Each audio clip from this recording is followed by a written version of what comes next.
Hello and welcome to the fifth and final episode in our series on psychosocial support for caregivers of patients with traumatic brain injury. In the previous episodes, we understood who a psychiatric social worker is, what is the role of a psychiatric social worker in the setting of traumatic brain injury, what is the meaning of crisis intervention, what is psychological first aid, and what is the communication that is required between the caregivers and also with the multidisciplinary team. The other important aspect that needs focus is the financial component related to the treatment of patients with traumatic brain injury.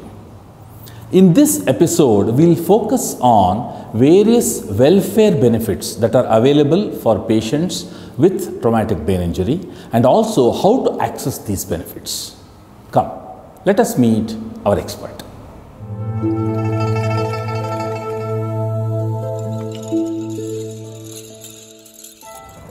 Welfare benefits are the various schemes sponsored or guided by the government in order to provide financial assistance to the needy individuals to take care of the cost of their treatment when they come to the hospitals.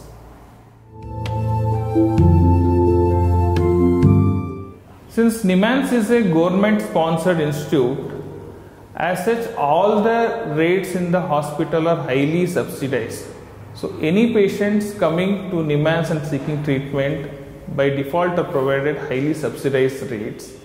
Over and above that, all the people who have below poverty line card or the BPL card holders, and they are also determined as people with lower socio-economic status by the government agencies can avail these welfare benefits.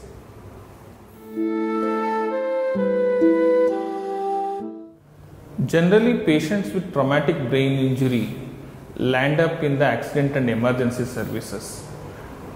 In keeping in the recent Supreme Court guidelines and also various government guidelines, all the people coming to the accident and emergency services, their treatment and life-saving measures take utmost priority rather than the payment.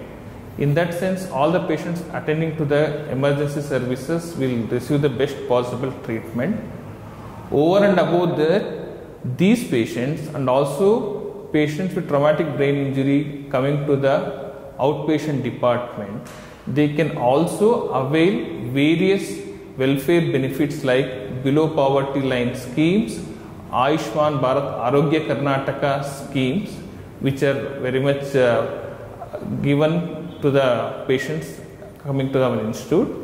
Apart from this, there are certain Good Samaritans or the various NGOs which will provide financial assistance to the poor and needy individuals. The patients can also be covered under such schemes, and these schemes is varying depending upon the availability of the funds from these various agencies.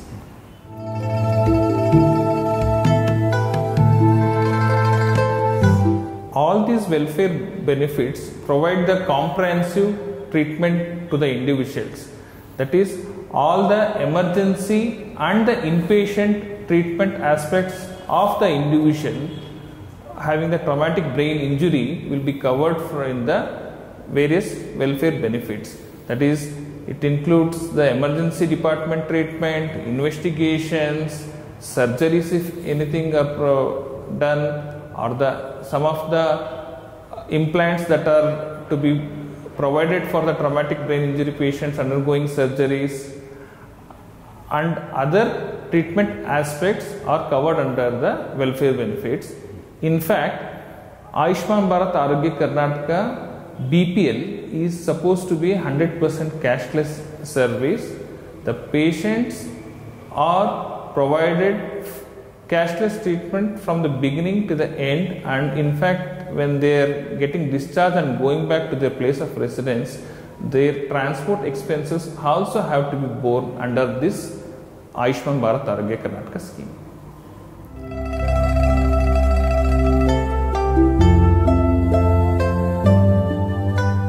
All the patients, including the traumatic brain injury patients seeking the health care, are expected to carry the below poverty line card which has been given to them, along with any one of the government ID proofs, preferably with the Aadhaar card and the Pradhan Mantri Jan Arogya Yojana card, PMJY card, or the Ayushman Bharat Arogya Karnataka card, along with them when they come to the hospital. Often the patients having the traumatic brain injury attend to the casualties and they may not be carrying any of these government ID proofs. Never mind, even those patients will be the given treatment first, and they are expected to bring these documents at a later point of time and get enrolled themselves into the various welfare benefits. Many times we encounter small children and infants having the traumatic brain injury, but they may not have the Aadhaar card, they may not be enrolled into the BPL card. Never mind, still we will enroll them into the welfare benefits based on their parental enrollment. And another thing I would like to bring here is that many patients with traumatic brain injury may be found on the road after an accident unattended.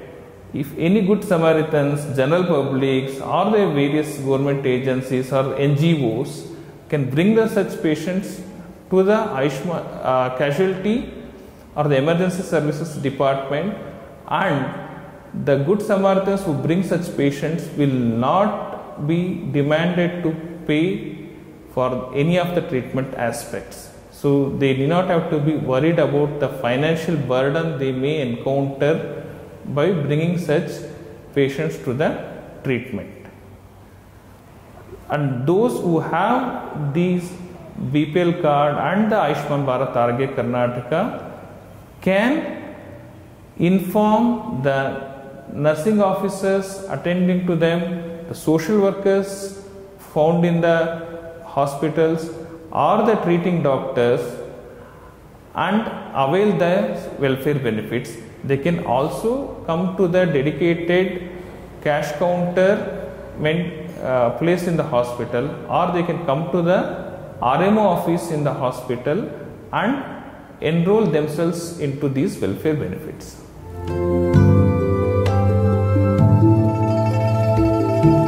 Patients or their attenders can always contact the treating team, maybe it's the doctors or the nurses attending to them, and find out the various welfare benefits that are available for the patients. There are information boards displayed all over in the hospital describing the various welfare schemes available. Patients can go through those things. Also, there are dedicated patient welfare benefit counters in the hospital in the OPD premises. They can contact the officials there. They can also come to the resident medical officer's office or the medical superintendent's office and inquire about the various welfare benefits available in the institute and avail the benefits accordingly. This concludes the final episode of our series on psychosocial support for caregivers of patients with traumatic brain injury.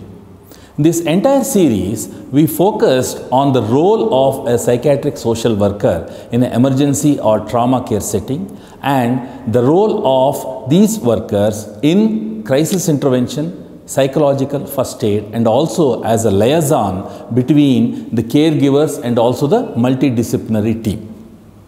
In the final episode, we got information from our expert regarding the financial component that is required for treatment, mainly focusing on the welfare benefits available from the government to the patient and also how to access them. Thanks for watching this series. Namaste.